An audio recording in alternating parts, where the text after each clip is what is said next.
یا ایھا الذین آمنوا اتقوا اللہ حق تقاتہ۔ اب یہاں پر ہمیں غور کرنا ہوگا کہ تقوی کی حقیقت کیا ہے۔ اگرچہ ہم آیت البر کے آخر میں پڑھ چکے ہیں اولئک الذین صدقوا واولئک هم المتقون، وہاں پر وہ ایک حیولہ، ایک شخصیت، ایک کردار وہ ہمارے سامنے آ چکا ہے، متقی کون ہوتا ہے۔ لیکن یہ موقع مناسب ہے کہ یہ لفظی معنی اس کے کیا ہے۔ عام طور پر جو ترجمہ کیا جاتا ہے اللہ سے ڈرو، یہ اچھا ترجمہ نہیں ہے، اور چونکہ اکثر و بیشتر لوگوں نے یہی ترجمہ کیا ہے، قرآن میں بار بار آتا ہے اتقوا اللہ اتقوا اللہ اتقوا اللہ، تو عیسائیوں کو یہ کہنے کا موقع ملا کہ قرآن زیادہ اللہ کے خوف پر زور دیتا ہے، جبکہ مسیح نے اور جو بائبل ہے وہ اللہ کی محبت پر زور دیتا ہے۔ اعتراض کرنے کا انہیں موقع مل گیا۔ خوف کا لفظ قرآن کا خود عربی زبان کا لفظ ہے، قرآن مجید میں بھی آیا ہے فَلَا تَخَافُوهُمْ وَخَافُونِي، تم ان سے نہ ڈرو، اپنے دشمنوں سے نہ ڈرو، مجھ سے ڈرو۔ خوف کا لفظ بھی ہے۔ يَخَافُونَ يَوْمًا تَتَقَلَّبُ فِيهِ الْقُلُوبُ وَالْأَبْصَارُ، وہ ڈرتے رہتے ہیں اس دن کے تصور سے جس دن کے نگاہیں اور دل الٹ جائیں گے، قیامت کا دن، حشر کا دن۔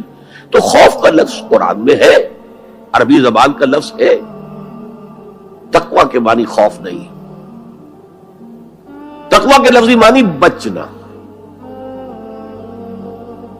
دیکھیے وقایقی، وقایتن اسے کہتے ہیں ثلاثی مجرد، اس میں معنی ہے وقایقی وقایتن کے کسی کو بچانا، اور آپ بڑی آسانی سے یاد رکھ سکیں گے کہ جو ہماری دعا ہے، جو سورہ بقرہ میں حج کی دعاؤں کے ضمن میں اہم ترین دعا کی حیثیت سے مذکور ہے، ربنا آتنا فی الدنیا حسنۃ وفی الآخرۃ حسنۃ وقنا عذاب النار، وقنا عذاب النار، اے اللہ ہمیں بچا آگ کے عذاب سے۔ تو وقایقی وقایتن کے معنی ہے کسی کو بچانا۔ باب افتعال میں یہ بنا ابتقاء، اور واو اور تا یہ جڑ گئے، اتقا اتقا، اتقا معنی خود بچنا، بچنا اللہ کی نافرمانی سے، بچنا اللہ کی ناراضگی سے۔ ایک بچنا آؤٹ آف لو ہوتا ہے، out of reverence, out of respect. ایک سلیم الفطرت بیٹا چاہے گا کہ میں کوئی ایسی حرکت نہ کروں کہ میرے والد کو اس سے دکھ پہنچے، یہ بھی بچنا ہے۔ ظاہر بات ہے کہ والد کا خوف نہیں ہے اسے، یہ اس کی روش آؤٹ آف لو ہے۔ والذین آمنوا اشد حبا للہ، جو لوگ صاحب ایمان ہیں وہ شدید ترین محبت کرتے ہیں اللہ کے ساتھ۔ بلکہ ہم نے جو حقیقت جہاد کا مضمون جو ہے اس پر غور کیا، اس کے ضمن میں ایک آیت جو بڑی عظیم آیات میں سے قرآن کے، قُلْ إِنْ كَانَ آبَاؤُكُمْ وَأَبْنَاؤُكُمْ وَإِخْوَانُكُمْ وَأَزْوَاجُكُمْ وَعَشِيرَتُكُمْ وَأَمْوَالٌ اقْتَرَفْتُمُوهَا وَتِجَارَةٌ تَخْشَوْنَ كَسَادَهَا وَمَسَاكِنُ تَرْضَوْنَهَا أَحَبَّ إِلَيْكُم مِّنَ اللَّهِ وَرَسُولِهِ وَجِهَادٍ فِي سَبِيلِهِ فَتَرَبَّصُوا حَتَّىٰ يَأْتِيَ اللَّهُ بِأَمْرِهِ وَاللَّهُ لَا يَهْدِي الْقَوْمَ الْفَاسِقِينَ۔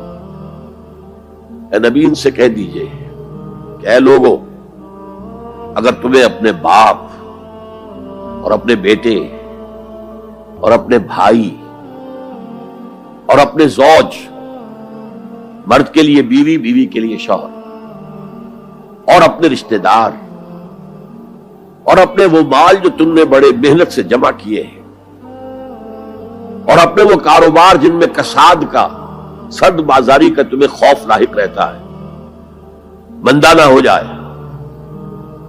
اور تمہارے وہ مکان جو تمہیں بہت محبوب ہیں، بہت سجایا ہے، بہت عمدہ فرنش کیا ہے، اعلیٰ ترین مکان بنایا ہے،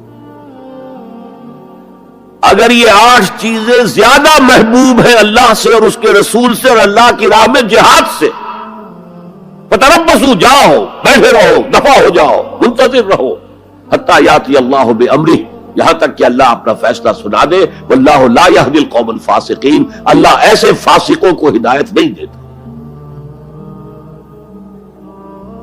تو در حقیقت یہ اللہ تعالیٰ کی محبت کے تحت ہے کہ اللہ اور اللہ کے ساتھ جو عہد وفا استوار کیا ہے، ایاک نعبد و ایاک نستعین، کہ آدمی پھونک پھونک کر قدم رکھے، کہیں میں اللہ کی کسی حد سے تجاوز نہ کر جاؤں، اللہ کی قائم کردہ کسی حد کو پھلانگ نہ جاؤں، کہیں ایسا نہ ہو کہ شریعت کا کوئی حکم میں پامال کر دوں. پھونک پھونک کر قدم رکھنا. لو سانس بھی آہستہ کے نازک ہے بہت کام، آفاق کی اس کارگہ شیشہ گری کا. اس روش کا نام تقویٰ ہے. دنیا کا تقویٰ یہ ہے، آخرت کا تقویٰ یہ ہے آگ سے بچ جانا. نتیجہ ہے واتقوا النار الذی وقودها الناس والحجارہ، بچو اس آگ سے جس کا ایندھن بنیں گے انسان اور پتھر. یا ایھا الذین آمنوا قوا انفسکم واہلیکم نارا، اہل ایمان بچاؤ اپنے آپ کو اور اپنے اہل و عیال کو آگ سے. تو دنیا کا تقویٰ اور آخرت کا تقویٰ یہ ہے تقویٰ کے لفظی معنی. بلکہ اس میں اضافہ کروں کچھ. ایک دفعہ حضرت عمر فاروق رضی اللہ تعالی عنہ کہ مجلس شورا میں یہ بحث چل نکلی تقویٰ کسے کہتے ہیں، ہاؤ ٹو ڈیفائن تقویٰ. سب حضرات نے اپنی اپنی رائے دی. حضرت ابی بن کعب رضی اللہ تعالی عنہ ایک انصاری صحابی ہیں جن کے بارے میں حضور نے فرمایا ہے کہ اقرأہم ابی بن کعب، میرے صحابہ میں قرآن کا سب سے بڑا جاننے والا ابی ابن کعب ہے. وہ خاموش بیٹھے ہوئے سن رہے تھے باتیں. حضرت عمر نے خاص طور پر کہا ابی آپ نے کچھ نکاح فرمائے. اب انہوں نے کہا کہ امیر المومنین دیکھیے اگر کبھی آپ کو کسی ایسے جنگل میں سے گزرنا پڑے جس میں کوئی پگڈنڈی نہیں ہے، بڑی اونچی اونچی گھاس ہے اور قدم قدم پر خاردار جو ہیں جھاڑیاں ہیں، تو آپ کیسے گزریں گے؟ جسے میں بار بار کہہ رہا ہوں پھونک پھونک کر قدم رکھنا. دیکھ لو کہیں اس گھاس کے اندر یہاں کوئی سانپ جو ہے وہ کنڈلی مارے بیٹھا ہو، تمہارا پاؤں سانپ پر جا پڑے، یا کسی اور موذی جانور کے بل میں پاؤں جا پڑے، یا کہیں تمہارے کپڑے جو ہے وہ کسی جھاڑی کے کانٹوں میں الجھ جائیں. بچ بچ کر نکلنا یہ تقویٰ ہے. یہ زندگی ایک سفر ہے، ہماری منزل آخرت ہے. جیسے حضور نے فرمایا انما الدنیا خلقت لکم وانتم خلقتم للآخرہ، یہ دنیا تمہارے لیے بنائی گئی ہے، تمہارے لیے برتنے کا سامان ہے، لیکن تمہیں آخرت کے لیے بنایا گیا ہے، یہ تمہارا گھر نہیں ہے. تو یہ ہے تقویٰ. اور تقویٰ کی تعلیم قرآن مجید میں اتنی شد و مد کے ساتھ آئی ہے، اتنی شد و مد کے ساتھ آئی ہے، ایک ایک آیت میں دو مرتبہ. سورۃ النساء کی پہلی آیت یا ایھا الناس اتقوا ربکم الذی خلقکم من نفس واحدۃ وخلق منها زوجها وبث منهما رجالا کثیرا ونساء واتقوا اللہ الذی تساءلون به والارحام ان اللہ کان علیکم رقیبا. ایک آیت میں دو مرتبہ تقویٰ کا حکم.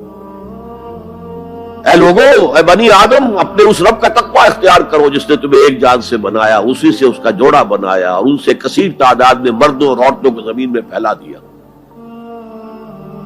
یہ 600-650 کروڑ جو انسان آج دنیا میں ہے، یہ سب کون ہے؟ آدم اور حوا کی نسل سے. پھر اسی آیت میں دوبارہ واتقوا اللہ الذی تساءلون به والارحام، تقویٰ اختیار کرو اس اللہ کا جس کا ایک دوسرے کو واسطہ دیتے ہو. کوئی سائل مانگتا ہے تو اللہ کے نام پر مانگتا ہے. تم بھی جا کر اپنے کسی عزیز سے یا دوست سے کہتے ہو کسی کام کے لیے بھائی یہ کام بہت ضروری ہے اللہ کے لیے ہی جلد از جلد اس کام کو کر دو، واسطہ اللہ کا. یا جیسے کہ سورہ حشر میں ایک آیت میں دو دفعہ یا ایھا الذین آمنوا اتقوا اللہ ولتنظر نفس ما قدمت لغد واتقوا اللہ ان اللہ خبیر بما تعملون. اے ایمان والو، اللہ کا تقوی اختیار کرو، اور دیکھو کل کے لیے کیا بھیج رہے ہو آگے. تمہارے اعمال جو جا رہے ہیں، جمع ہو رہے ہیں تمہارے نامہ اعمال میں، وہ اعمال کون سے ہیں، اچھے ہیں یا برے ہیں؟ اور اللہ کا تقوی اختیار کرو اور دیکھو، جان لو وہ تمہارے اعمال سے باخبر ہے، بے خبر نہیں.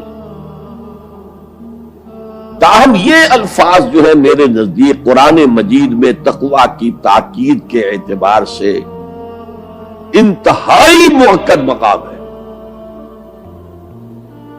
جیسا کہ میں نے عرض کیا، صحابہ گھبرا گئے، حضور اللہ کے تقوی کا حق کون ادا کر سکتا؟ پھر جب سورہ تغابن کی آیت نازل ہوئی تو ان کی جان میں جان آئی. وہاں فرمایا گیا فاتقوا اللہ ما استطعتم، اللہ کا تقوی اختیار کرو جتنا بھی تمہارے حد استطاعت میں ہے، امکانی حد تک اللہ کا تقوی اختیار کرو. پھر جان میں جان آئی. آدمی اپنے مقدور بھر اپنی ہمت کے مطابق تو کام کر سکتا ہے.